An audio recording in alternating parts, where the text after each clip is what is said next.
So, what do you guys want to talk about? Hmm? It's I have been out of the podcast scene for a long time now. So, I never really talked about my views on Cody Rhodes and his run in the WWE as of late. Um it's an interesting roller coaster.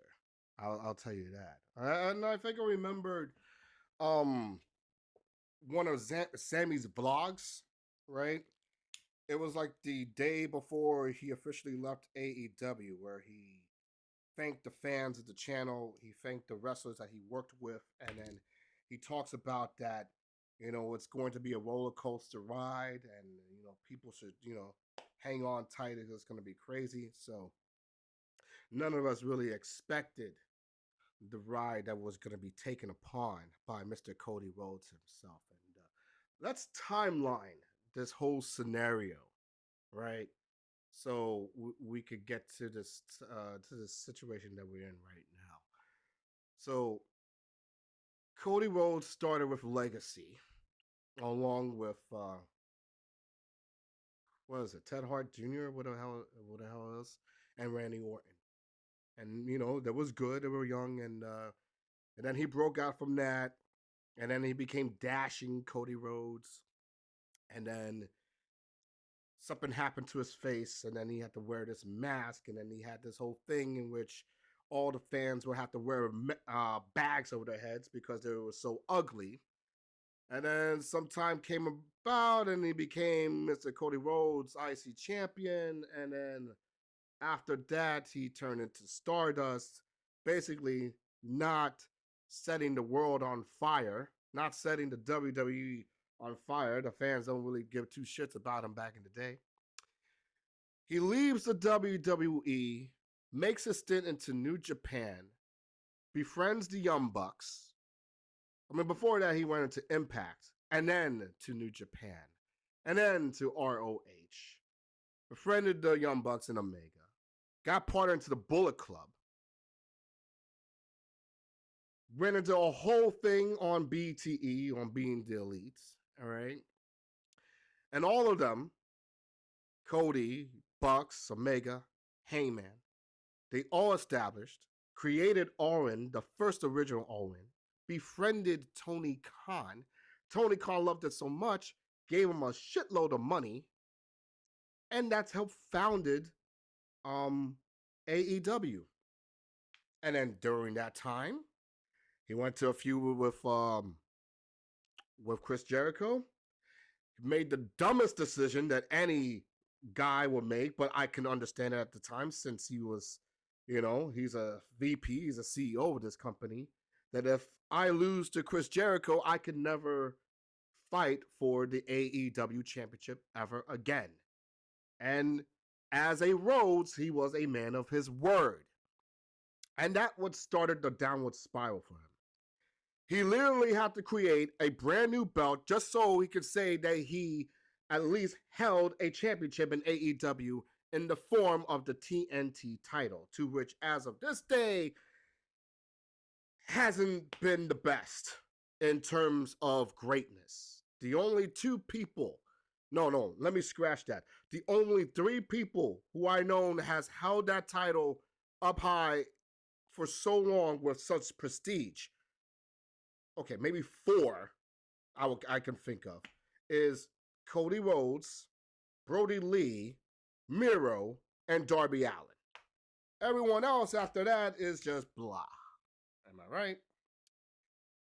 So, of course, along came Brandy, and everyone loved Brandy. And because of her attitude and everything she said, she comes off like such a villain, and it contradicts Cody Rhodes's persona of being a good guy, of being a good, honest to goodness guy. It's hard to take that seriously when your wife was coming on television acting like a conceited bee, the Nightmare Collective and all that stuff that you heard of, right? Oh man, and then remember the wars she had with Jay Cargo that only lasted one segment, but man, that was a great segment. And I thought something will build up to that. And remember Roads to the Top, right? Remember that reality show Roads to the Top that broke the fourth wall and basically just told everything about the world that all my passion, everything I've done has been a lie. And I prepared all of this. The man saved racism throughout his beef with Malachi Black. Oh man, Arn, him and Arn. Oh my God, that was awesome, right? Then you know what? The fans turned on him. We didn't really turn on him. The AEW fans didn't turn on him. The AEW fans were sick of the stick. You're not a face, Cody Rhodes. You were never born to be a baby face. How can you be a baby face and yet call yourself the American Nightmare? Why are you contradicting yourself? Why are you contradicting yourself, Cody? You're the American Nightmare. Nightmares are not meant to be baby faces. They're not meant to be fun. They're meant to be scary, frightening, evil. But you didn't want that. You didn't want that for the AEW fans. You know what? You could have been the biggest heel in the history of AEW. You and MJF would have ran the whole wrestling world. That would have been an NWO before anything else had built up. Oh my God. Imagine a faction with a heel Cody Rhodes in AEW. That would be perfection. And we thought the road to the top was leading to that. But then, you didn't want to roll with it. For decisions you made upon your own, Cody, you decided you don't want to roll with it, right? So you decided to leave AEW, which leaves with the rumors, right? Did Cody Rhodes leave due to creative misdirections with Omega and the Bucks? Possibly, possibly not. We don't know. Is it due to money with Tony Khan? No, it's not that. I will give Cody Rhodes credit, though. He still loves AEW. It is his baby. And he's not going to speak ill will upon anybody on social media, on interviews, anywhere, because of his devotion to the company and the people that he have created along the way. He was there during the pandemic era. He helped build that company from a startup into something big, and they went through the whole pandemic era. Stadium Stampede was a beautiful idea created.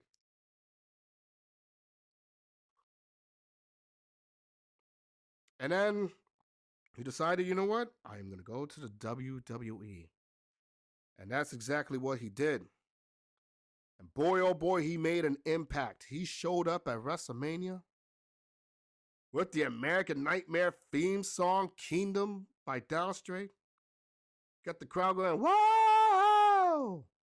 My father said when I was younger. Oh. You know, that moment ignited the war between AEW and WWE. I mean, it first started, I forgot about this, Cody Rhodes smashing the throne of Triple H at Double or Nothing. The first Double or Nothing. That was amazing, right? Because that showed everything about who AEW is. We are rebels. We are bastards. We will kick down the door of the other corporation and say, you're not going to mess with us. We're going to mess with you. It was a revolution. Kind of like what Triple H did to WCW, where Dusty Rhodes was there. Kind of apropos that Cody would feel to do the same thing to his rival. But then we come down to WrestleMania, a fantastic match. And as I said before, that's when the war between AEW and WWE really took off, because those drones, man, you guys were terrible towards every single AEW fan for no reason at all. We got your boy, Cody Rhodes, the founding father of AEW, decides to come back home. Come back home to Vince McMahon and the WWE, which again says that no one can beat the WWE. You got such an ego about yourselves, E-Drones. You got such a big, high, and mighty ego about yourselves, E-Drones, that just makes me sick. I'm not saying it's all of you, but you know who you are. You know who you are. And you guys were very terrible to the AEW crowd. Not good, man. Not good. It felt like a blow to us, to the AEW fans, because it feels like, damn, this is the guy, right? This is our founding father. And he left us for the other side, right? But you know what? Cody Rhodes had a very good, and people were asking why. Why would you do such a thing? And Cody Rhodes had a beautiful answer. This was the answer that only sport legends can come up with. It says that the reason that I left AEW for the WWE was not because of, and I'm paraphrasing it, but he kind of said this in his promo, I'm not doing it because I disliked it, AEW. I did it because I want to pursue a dream that my father couldn't finish. My father couldn't finish. And it's to win the WWE Championship. Right. My father beat Hulk Hogan out of a countout. But because it was a countout, the title couldn't change hands. He wanted that belt for me. And then he died. So now I have to pursue that. I have to be the WWE champion. And then there comes that Lex Express, right? Because let's face it, to all of you, to all the WWE fans, to all of us wrestling fans out there, he was mimicking Lex Luger versus Yokozuna, right? This was the Lex Express. And it was kind of like that. He had his own bus. He had his own bus driving from country to country for all these shows, right? So it was kind of like that. He came out with the red, white, and blue outfit, you know? Just like he's Homelander. Oh my goodness. Can do no wrong. The American Nightmare, the piece of the Americana. Loving all the kids all over the world. They were dubbing him as the next John Cena. And the way that Roman Reigns was taking those titles, the WWE title and the Universal title, and projecting them straight into the stratosphere for over 3 years. We all thought that this was leading to a moment that the change in regard was going to happen, that by all accounts, Cody Rhodes was finally going to defeat Roman Reigns, become the new champion, and usher in a brand new era of the WWE, with him leading the flagship as the guy, and he is the perfect guy for that. You could see him in commercials, you can see him in movies, you can see him doing interviews, you know, touting his way into stardom as the champion. He will be a bigger champion than John Cena would. He will be a bigger champion than John Cena would. He would have been the combination of Hulk Hogan and John Cena. Had they went with the original plan of letting Cody Rhodes beat Roman Reigns at WrestleMania. I'm skipping a lot of things here because I'm very passionate about it. Remember when he had that pectoral muscle that he tore up in his feud against Seth Rollins? And he became a man and stepped inside a Hell in a Cell match a Hell in a Cell match with Seth Rollins with a torn tricep. And it was bleeding, and it was red, and it was gruesome.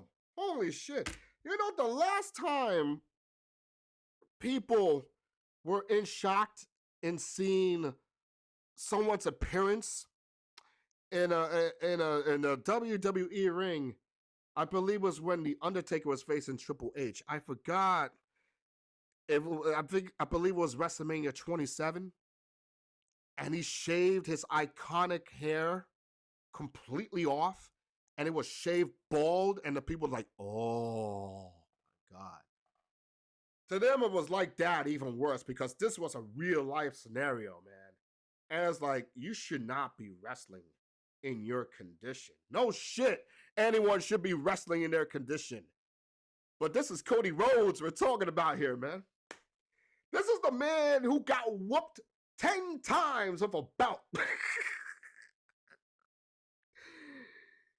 He got beaten 10 times with a belt in any type of historical, biblical matter that you could think of that I'm not even going to mention here.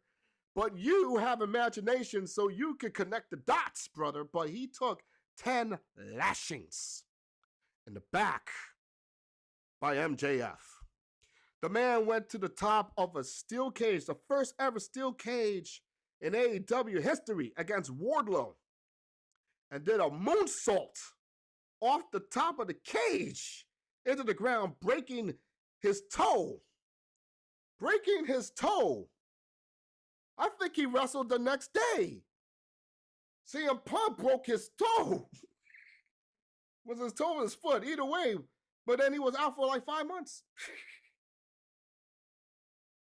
Oh, and let's not forget the fight he had against Andrade. And I believe it was a hardcore match. And his wife felt it was best to set up a table and light the whole damn thing on fire, not knowing that her hubby is going to be the one whose body is being thrown in the fiery table. So, no surprise to us AEW fans that he would literally walk into a Hell in a Cell match against Seth Rollins with a torn tricep and get beaten to every square inch of his entire life and absolutely win. You see, that was your story right there. Now, that was your adversity story. You dumb nuts, you bookers over in WWE want to talk about he needs to overcome adversity. The man had a torn labrum and went through 6 months until he came back into the Royal Rumble match. Now, you know, this is where the bookers got it wrong. This is where the bookers really got it wrong.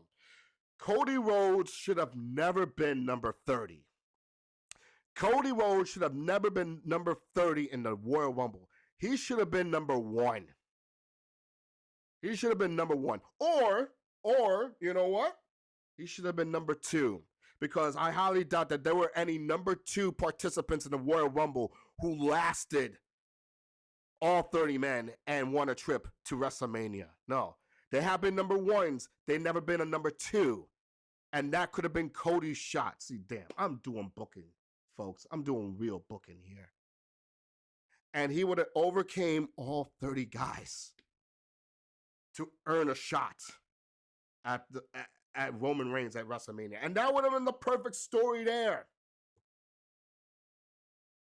Cody Rhodes overcoming adversity and leading up into WrestleMania. And then you have the whole bloodline situation. And I gotta admit, it's the best story they got in the WWE right now. It's the only story they got that sticked. Shout out to Paul Heyman for making it well done. All right? This was not a Triple H or a Vince McMahon move. All right? Do not give credit to these idiots. They didn't know any better. I'll give some credit to Triple H because he probably said the yes on that one. But that was all Paul Heyman, dude. Shout out to Paul Heyman, the mastermind on that. Shout out to Paul Heyman, the mastermind on that. He did all of that. Now, so then we led into WrestleMania, right? And then he have the biggest pop out there, SoFi Stadium. And they were screaming and chanting his name. Whoa!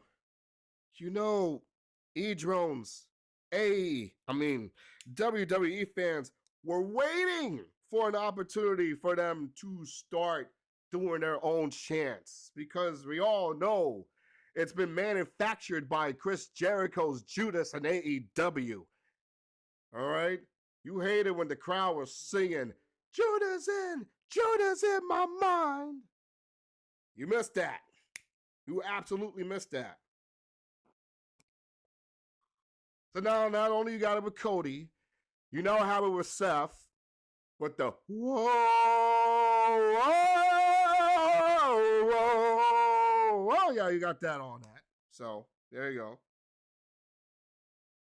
And it was the perfect scenario. The perfect scenario. We saw Brandy for the first time. And we even saw Brody Lee Jr. Yes. For us in AEW is known as -1, a part of the Dark Order with his mask and all, man. Kept them happy throughout the years. Good for Vince and company to, try to stick it into Tony Khan yet again. And said, yeah, this is Brody Lee's son at a WrestleMania event. Yeah, take that in your pipe and smoke it, Tony. And the E-drones love that. They enjoyed that. They really, really love that. So we get into the fight. Big fight feel. It was absolutely incredible. And then, just when you thought it was going to be the greatest thing ever in WrestleMania history, Solo Sikoa came in with the thumb to the neck, the Samoan spike, and that was it. Spear, Roman Reigns, 1, 2, 3 is over. Right? So, that was WrestleMania. That was the journey of Cody Rhodes to this point right now. So now, where are we? Okay. Here's where we are right now. He's in a feud with Brock Lesnar. He is in a feud with Brock Lesnar with no storyline. And I love it when you E-drones and you podcasters out there want to talk about, there need to be story in wrestling to make things intriguing. There need to be story in wrestling. I'm a guy who loves competition for the sake of competition. I'm a guy who likes watching New Japan, just seeing two guys with different skills just go at it in a battle of joust to see who is the better man. My style is better than yours. No, your style is better than mine. Well, let's find out. There's your storyline.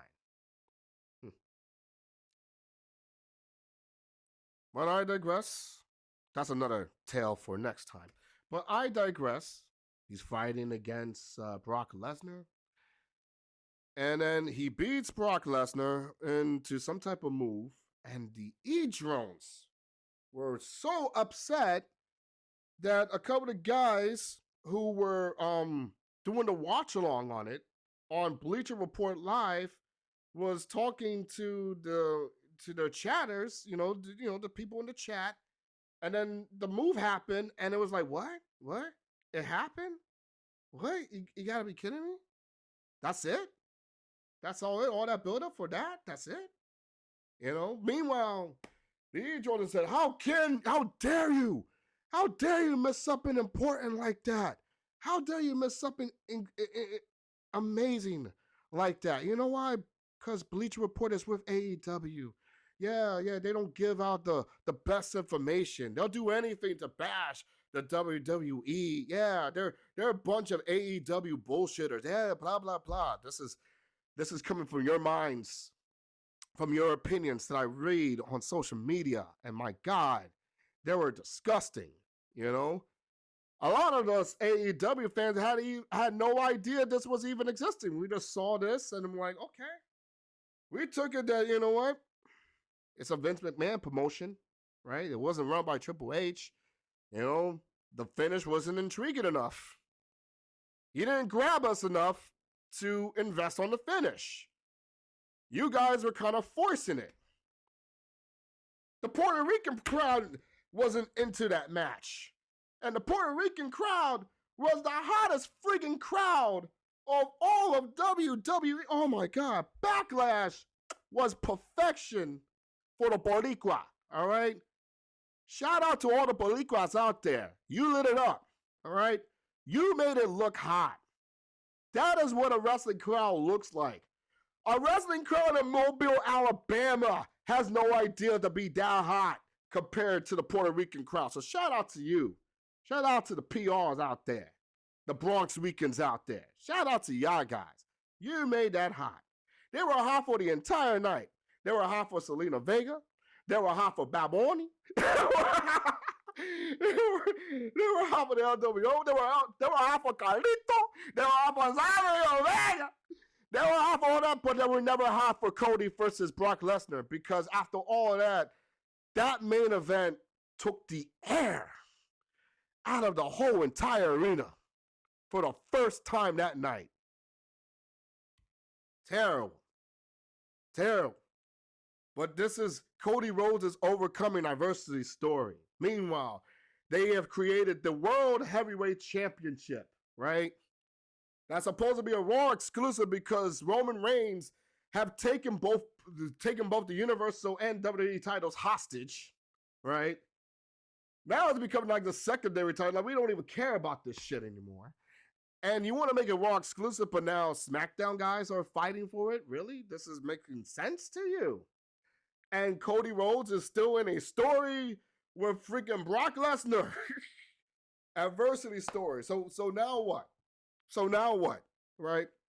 So Cody Rhodes have to go into an even more violent, right, match against Brock Lesnar and significantly beat him, right?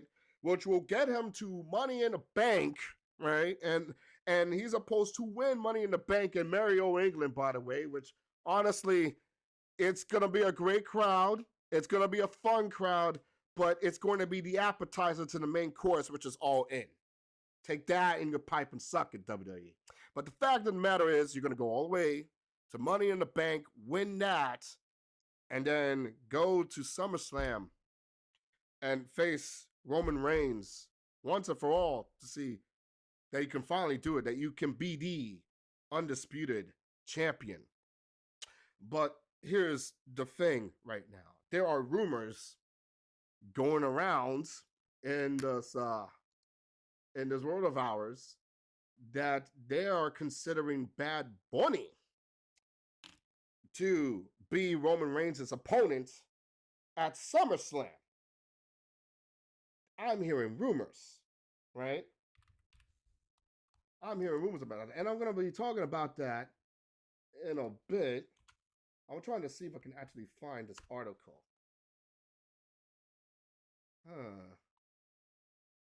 Wow, Savio Vega will love to manage Bad Bunny. Ooh. Savio says WWE already has ideas for another Bad Bunny match. You know, Bad Bunny should have been in the main event. This is Booker T on WWE Backlash, according to Fightful. I'm just reading up on headlines right now. But Bad Bunny wins instant classic match at record-breaking WWE Backlash in Puerto Rico. You know, it's like, honestly, I would not be surprised if the main event for SummerSlam is Bad Bunny versus Roman Reigns at SummerSlam. Because at the end of the day, they are a sports entertainment company and they want all eyes on their product. Do they really think they give a damn about Cody Rhodes' dream? I'm getting a lot of ding-dings and ding-dings about here, and for that, I apologize. But yeah, you hear the ding-ding-ding, that's right. You think Vince McMahon gives a damn about Cody Rhodes' passion about being a guy? I mean, there's been talk that they'll probably just, carry this on all the way to WrestleMania 40. And then that will be the nights where Cody Rhodes will beat Roman Reigns, and then that will be it. So that means we'll have to go through 6 more months of torture for Roman Reigns to be this champion. Meanwhile, we have a fake championship being passed around, and we don't even know if a Raw guy or a SmackDown guy is going to get it, even though all signs are pointing to Seth Rollins in Saudi Arabia. But this is the story. This is the story of Cody Rhodes right now. This is his adversity story. So is the grass greener on the other side? I mean, well, there's two sides of every story here, right? Cody Rhodes is a superstar in the WWE. He has now had massive connections with every Hollywood, with anyone out there. The connections with the WWE is very high. It's beautiful, right? So he got all that going. Got the style, the glamour, the connections. It's all good. But his legacy as a Rhodes has taken a shot because he came with this promise that he was going to be the WWE champion and he was going to do it for his father. And a lot of us in AEW believed in that story, believed that is the reason that Cody Rhodes did it. And it wasn't through ill will of AEW. It was because he wanted to do it for his father. And a lot of us felt that. He's an old school wrestling guy with old school wrestling values and an old school wrestling family. And it's needed. And it was a must. And then what did Vince McMahon and the WWE do? They screwed him. They screwed him. I mean, listen, people will tell you otherwise as to the reason. But unless you're Cody Rhodes, you don't know. And listen, I could be bullshitting also, right? We don't know unless Cody Rhodes is feeling. But in my opinion, if I'm thinking about the history, the mindset, the drive, the determination of Cody Rhodes, and the sacrifices that he's putting in to this moment, you will think he will be rewarded. He sacrificed his company for Vince. He fought in a Hell in a Cell match with a torn tricep, torn bicep, torn tricep for Vince. He did all that for Vince. And this is how you reward him. This is how you reward the man. You reward a man who basically shut down the company in your name, right? Who became the guy in your name. You shit on him for this. And maybe there is a big payoff coming in SummerSlam and he fights Roman Reigns and win, but the luster is gone, people. The mystique has went away. It was all a ruse. It was all a ruse, people. They opened up the curtain and they showed you everything. So it's like, now it's not a matter of if Cody will be champion. It's a matter of when, really. When do they feel it's going to be time? And when that time comes, will we even care?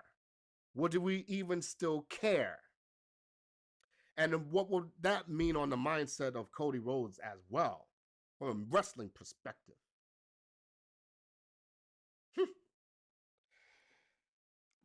Don't be surprised that this journey is all part of an illustrious Cody Rhodes story in which he returns back to the company that he has built and becomes the biggest heel in all professional wrestling and becomes the AEW champion because of